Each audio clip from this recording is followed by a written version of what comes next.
السلام علیکم ورحمۃ اللہ وبرکاتہ۔ شہر کی مشہور شاہراہ سے گزری، بابے کی ملنگنی سے کچھ باتیں ہوئیں، بیچاری عوام کو پتہ ہی نہیں شرک کیا ہے۔ کیا آپ جانتے ہیں شرک کیا ہے اور اس کی ابتدا کب سے ہوئی؟ اللہ کی عبادت کے لیے قبروں پہ جا کر منتیں ماننا، مرادیں مانگنا، اسے رب کی رضا سمجھنا، ہم ان کے سوالی یہ رب کے سوالی، یہی تو شرک ہے۔ انسانی تاریخ میں اس کی ابتدا نوح علیہ السلام کے دور سے ہوئی۔ پہلے انہوں نے اپنے فوت شدگان بڑے بزرگوں کی عقیدت میں ان کی قبروں کی زیارت شروع کی، پھر وہیں دعا، عبادت، سجدے شروع کر دیے۔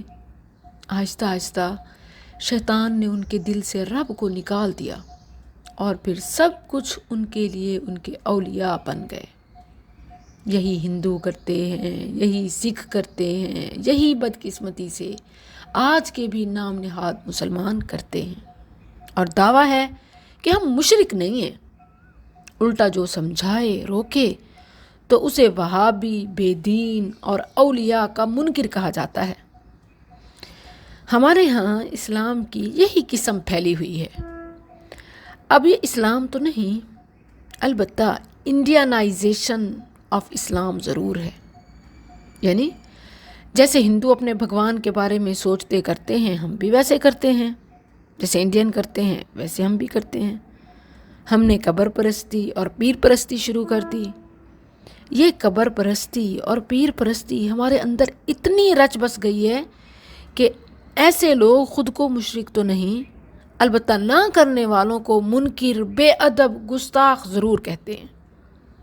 بذام خود کہتے ہیں کہ ہماری تو ہر مراد پوری ہوگی اور ان گستاخوں پر تو وبال آئے گا۔ الیکٹرانک میڈیا، پرنٹ میڈیا، ہر جگہ یہی دکھایا جاتا ہے، فلانی سرکار، فلانا بابا، کرنٹ شاہ، فلانا شاہ، ظالم محبوب آپ کے قدموں میں، بد زبان ساس فوت ہو جائے گی، شوہر آپ کے تابع۔ یاد رکھیں، مذہب جادو نہیں ہوتا، نہ ہی ان لوگوں کے پاس کوئی ایسا جن یا پری ہے جو آپ کے کام کر سکے۔ راتوں رات دولت کا انبار، ایسا ہوتا تو بابا خود ننگے پاؤں نہ ہوتا، آپ کے نذرانے سے اس کے گھر کا چولہا نہ جلتا۔ وہ اپنی حالت تو بہتر کر نہیں سکتے، آپ کی کیا کریں گے؟ کہتے ہیں ان کے در سے خدا ملتا ہے۔ میں نے پوچھا یہ کون سی آیت میں فرمایا؟ وہ تو یہ فرماتا ہے، میں نے تو یہ پڑھا ہے، نحن اقرب الیہ من حبل الورید انی قریب ادعونی استجب لکم۔ اللہ کی قسم، غریب کے گھر کی بتی بابے کی قبر پر دیا جلانے سے بہتر ہے۔ ننگوں کو کپڑے پہنانا قبروں کو پہنانے سے بہتر ہے۔ گھر میں مصلی پہ سجدہ پیر یا قبر کے آگے جھکنے سے بہتر ہے۔ اللہ کی بندگی کرنا مرشد کی ملنگنی بننے سے بہتر ہے۔ بدل کے بھیس پھر آتے ہیں زمانے میں، اگرچہ پیر ہیں آدم، جواں ہیں لات و منات۔